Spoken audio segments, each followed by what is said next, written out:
در اینجا طفل گریان است و خندان، نداند گفتنی یک حرفی آسان. ولی روزی زند دستان به عالم، چرا آمد کی از او خود چو آدم. کتیبه گهواره. اگر در دنیا سخن وجود نمی داشت، تا امروز چنین بزرگ نمی شد. شاعر از آفرینش عالم 100 سال پیشتر تولد یافته است. شخصی که زبان را ندانسته شعر نوشتنی می شود.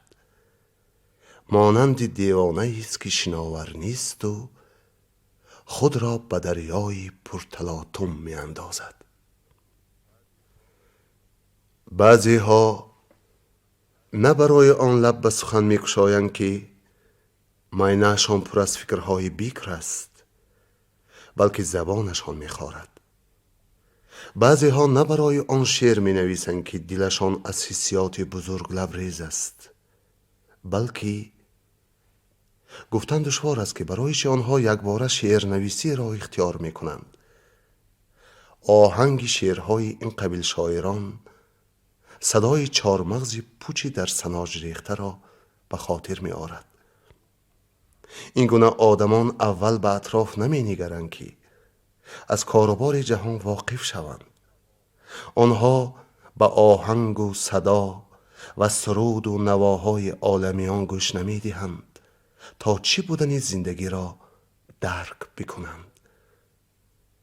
آدمی را چشم و گوش و زبان بهر چیست؟ چرا آدم 2 چشم و 2 گوش دارد اما یک زبان؟ قبل از آن که از دهان حرفی برآید 2 چشم باید ببیند، 2 گوش باید بشنود. مغز گپ نیز در همین است. سخنی از دهان برآمده مانند اسبی است که از پیراهه باریک کوهی به همواری فراخ دامن فرآمده است، یا سخنی را که از قهر دل بر نمی آید به جهان گوش رس کردن ممکن است. سخن عمومی وجود ندارد. سخن افاده نفرت یا تبریک، شادی یا غم، رذالت یا محبت، دروغ یا حقیقت، نور یا ظلمت است. شنیدم در این کشوری پر نهیب، بشد از سخن شکل عالم غریب. چسان باشد آهنگ آن یک سخن، دعا یا قسم یا چو امری زدن. بخیزیم برپا به حفظ جهان، که بسیار مجروح و مظلوم آن. کنید عهد، سوگند یا خود دعا، بسازید بر بد تنفر بیان. مراد این که عالم بود در امان.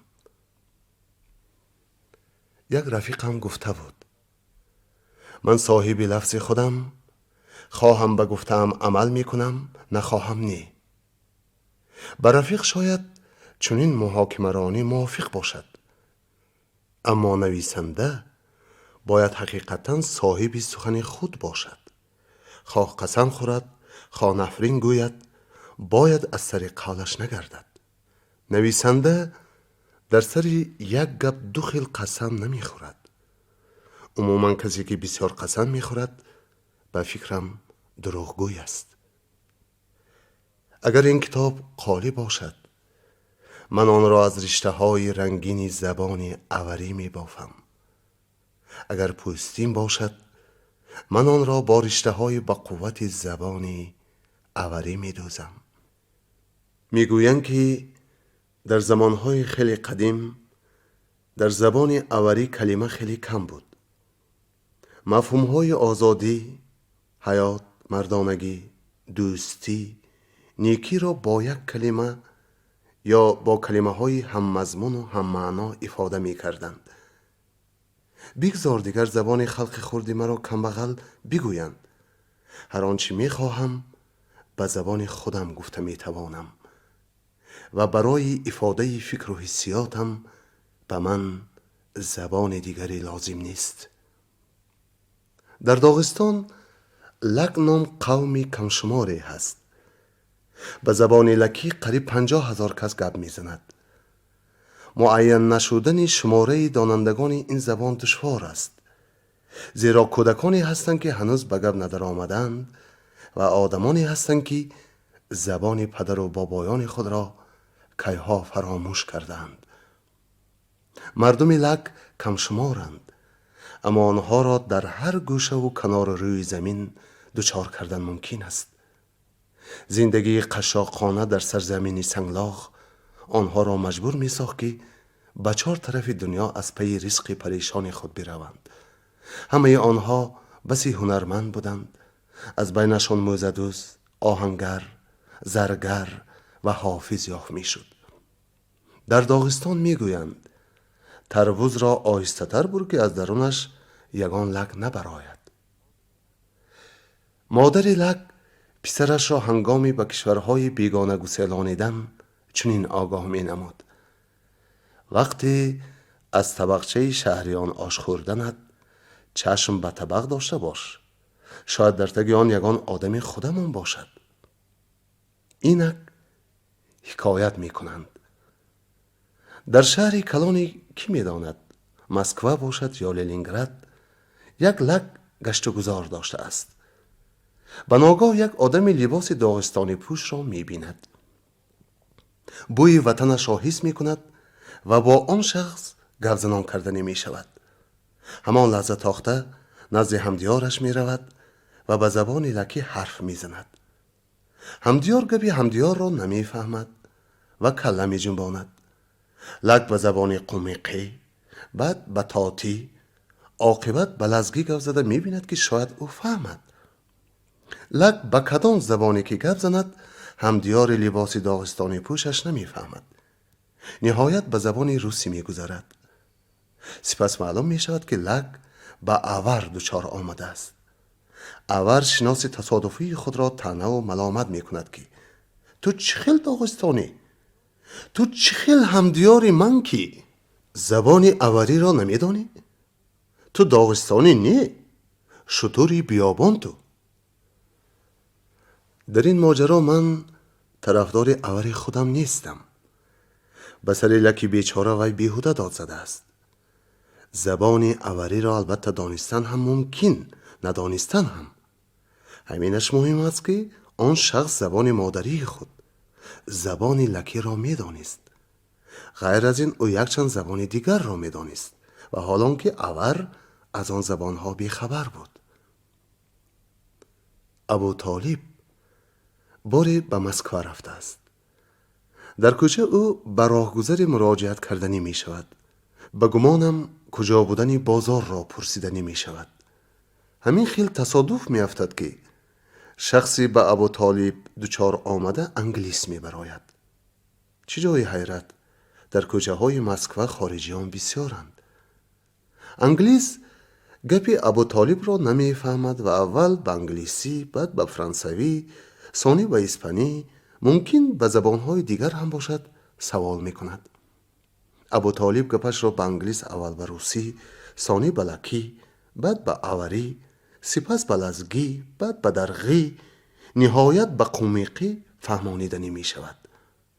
مصاحبان عاقبت گپ یکدیگر را نفهمیده جدا شده می روند. یک داغستانی از حد زیاد مدنی که 2.5 کلمه انگلیسی را می دانست، ثانیتر به ابو طالب نصیحت کرده است: دیدی مدنیت چی معنی دارد؟ اگر تو اندکی زباندان می بودی با انگلیس گپ زده می توانستی. فهمیدی؟ فهمیدم، جواب داده است ابو طالب. لیکن چرا انگلیس از من داناتر حساب بیافته است و حالان که وی یگان زبانی من می دانستگی را نمی داند؟ زبان خلقها برای من چون ستاره های آسمانند. نمی خواستم که همه ستاره ها یک شده به ستاره بزرگی تبدیل یابند. به ستاره بزرگ حاجت نیست، زیرا یک آفتاب بس است. اما بگذار ستاره ها هم نور پاشند. بگذار هر کس خود ستاره داشته باشد. من ستاره خود، زبان مادری اوری را دوست می دارم. من به گپ گیالوک هایی که گاه کوه خرد هم طلای بسیار دارد می گویند باور می کنم. خدا فرزندانت را از زبان مادریشان محروم کند. گویان دعای بد می کرد یک زن دیگری را. در باب دعای بد، وقتی داستان دختر کوهستان را می نوشتم، به من چند نمونه دعای بد لازم شد که از زبان قهرمان داستان زن بدجهل افاده بکنم. به من تعیین کردند که در یک اول دور کوهستانی زن پیری زندگی می کند و در مشمشه یگان همسایش به او برابر شده نمی تواند. من همان دم راه خانه آن زن را پیش گرفتم. در صبحی با صفای بهاران که نشنیدن دعای بد بلکه شادی و سرودخوانی کس می آید، بر آستانه پیرزن قدم گذاشتم و مقصد آمدنم را ساده نباشم روی راست اظهار کردم. لازم شد گفتم میخوام از شما بسیار دعای بد شنوم و آن را نوشته گرفته با داستانم داخل کنم. الهی زبانت خوش شود، الهی نام محبوبت را گم کنی، الهی گپت را آدم ها عکس فهمند، الهی زبان نیابی که وقتی از سیاحتی دور برگشتند به هم اولانت سخن نیکی گفته توانی، الهی وقتی یگان دندانت نمیماند دهانت گذرگاه شمال ها باشد. ای شغال بچه، اگر من غمگین باشم آیا خندیده میتوانم؟ در خانه ای که کسی نمرده است آیا گریستن رواست؟ مرا یگان کس خفه نکرده است حقارت نداده باشد، چه خیل من به تو دعای بد یافته میدهم؟ گم شو، دیگر با این خیل التماس های بی‌معنی نزد من نبیا.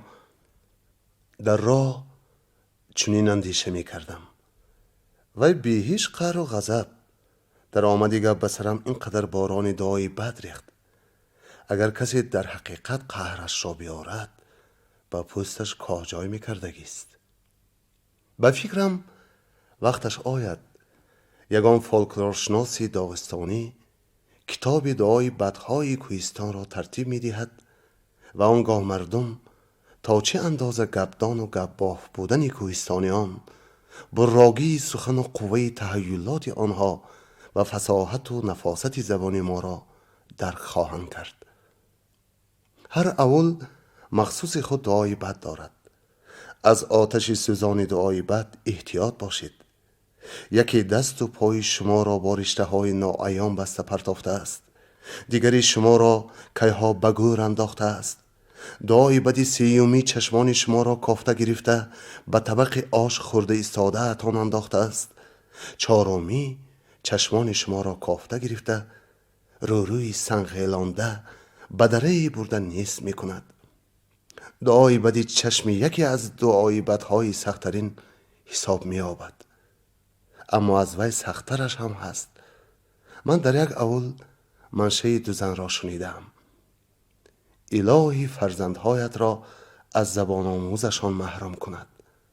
نه، الهی جان کسانی را بگیرد که فرزندان تو به آنها زبان می آموزند.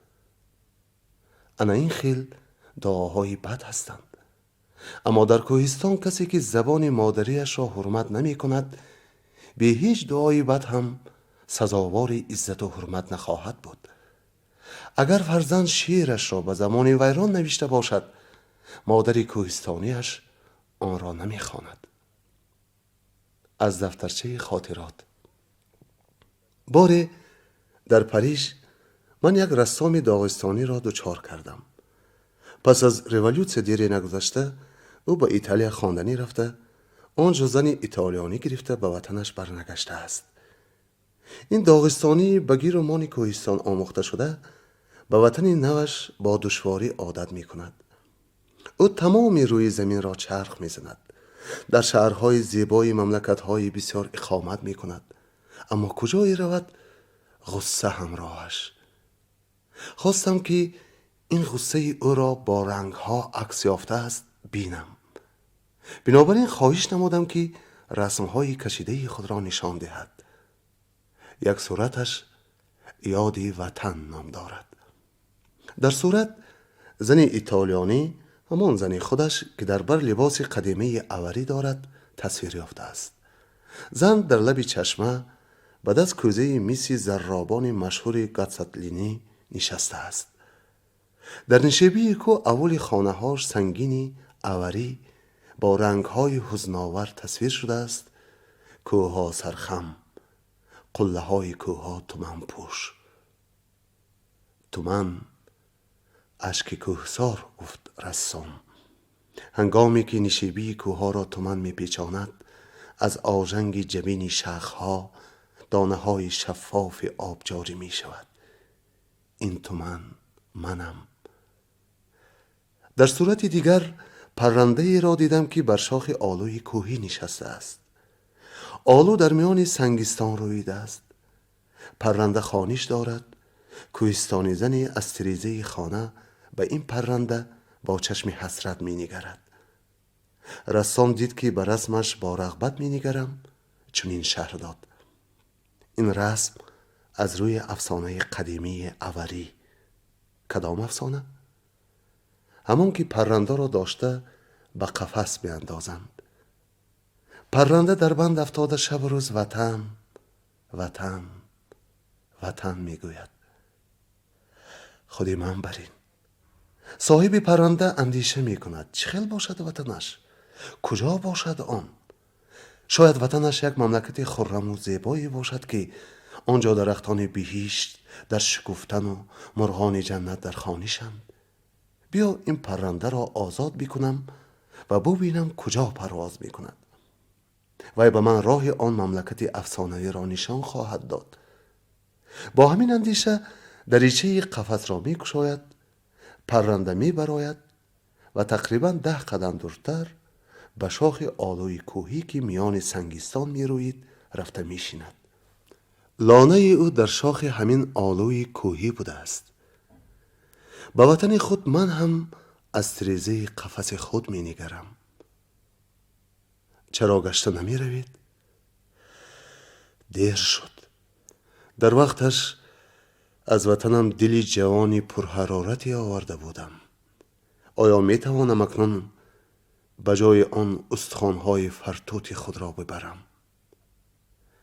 از پریژ برگشتم و خویش و تبار آن رسام را جسته یافتم. حیرتی داشتم که مادرش هنوز زنده است. خویش و تبار حکایت مرا در حق فرزندی غریبشان که ترک وطن کرده دیار عزیز خود را بر سرزمین بیگانه ای عوض نموده است با دلی پرحسرت گوش می کردند. اما به نظرم آنها از گناهشان گذشته بودند و به هر حال زنده بودن او را شنیده شادی می کردند. به ناگاه مادرش پرسید: به اوری گپ زدید؟ نه، به واسطه ترجمان. من به روسی، پسرتون به فرانسوی. مادر رویش را با رویمال سیاه پوشاند، چنان که هنگام شنیدن مرگ پسر می پوشانند. بالای بام باران می بارید. ما در اورستان می نشستیم. در گوشه دیگر دنیا در پریژ هم شاید آن فرزند ناقابل داغستان صدای بارش باران را گوش می کرد. پس از خاموشی دور و دراز مادر گفت: تو غلط کردی رسول. پسری من کیها مرده است. وای پسری من نه. پسری من زبان مادر اور یاد داده را فراموش نمی کرد. یاد داشت. وقتی که بود که من در تئاتر اور کار می کردم. زمانی بود که ما آرایش صحنه و سر و لباس ها را به دوش خود برداشته همه لاقوپر تئاتر ما را به خرها بار می کردیم، لیکن به خود ارتیسان هم می آمد. اول به اول می گشتیم و مردم کوهستان را به صنعت درام جلب می کردیم. همان سالی در تئاتر کار کردنم هر زمان به یادم می آید. در بعضی تماشاها به من رول‌های میده چویده می رسید، اما اساساً در خانچه سوفلیار می نشستم. به من، به شاعر جوان، از همه رول‌ها دیده رول سوفلیاری معقول بود. به نظر من بازی ارتیستان، ایما و اشاره ها و حرکت هایشان در صحنه چیزهای دویم درجه نادرکار می نمودند. به نظرم سر و لباس، گریم و آرایش صحنه هم دویم درجه می نمود. من در جهان فقط یک چیز را از همه مهم می پنداشتم: سخن را. غیورانه کوشش می کردم که اکتورها کلمه ها را دیگر نکنند، غلط نگویند. اگر یگان اکتور کلمه ای را پرتافته رود یا ویران تلفظ کند، سرم را از خانچه‌ام برآورده آن کلمه را چنان با آوازی بلند می گفتم که جمعی تماشابینان می شنیدند. آره، متن و سخن را من از همه مهم می دانستم، زیرا سخن بی سر و لباس و رنگ و بار وجود داشته می تواند و معنی آن را تماشابین می فهمد. یک واقعه خنده آور به خاطرم می آید. سپیکتاکلی کوهستانیان را که درباره حیات گذشته خلق اور بود نشان می دادیم. من باز سوفلیار بودم. در رفت سپیکتاکل، قهرمان پیس آغازی که از قار طلبان گریخته در کوه ها پنهان می شد، برای ملاقات با محبوبه خود شبانه به اول آمده بود. محبوبش التجا می کرد که زودتر به کوه گریزد، وگرنه او را می کشند. اما آغازی این رول را مگایف می بازید. برای آنکه تر نشود، به سر محبوبش چکمن پوشیده به او اظهار محبت می کرد. همین دم واقعه ناگهانی روی داد. ناخواست به صحنه زنی مگایف دویده برآمد. سری جهل تو به زن بیگانه اظهار محبت میکنی گویان به شوهرش در افتاد. مگایف از دست زنش گرفته او را پس صحنه برد تا گپ فهماند. او دلپور بود که همان دم به صحنه بر میگردد و سپیکتاکل را دوام میدهد. اما زنش محکم چسبیده گرفته دیگر نمان که به صحنه برآید. محبوبه در مابین صحنه تنها ماند. در تماشا توقف بیجایی شد. من در خانچه خود می نشستم. البته در تنم لباس صحنه، به سر و رویم گریم نبود. شیم و کرته سفید گریبان گشاده داشتم. به گمانم در پایم شیپک بود. با این استم البته مگایف را عوض کرده نمی توانستم، هرچند که رول او را از یاد می دانستم. از بس که برای من سخن از همه مهم بود، از خانچه‌ام تاخته به صحنه برآمدم و به محبوبه بیچاره همه آن سخنان را که می بایست آغازی مگایف می گفت گفتم. نمیدانم تماشابینان قانع شدند یا نه.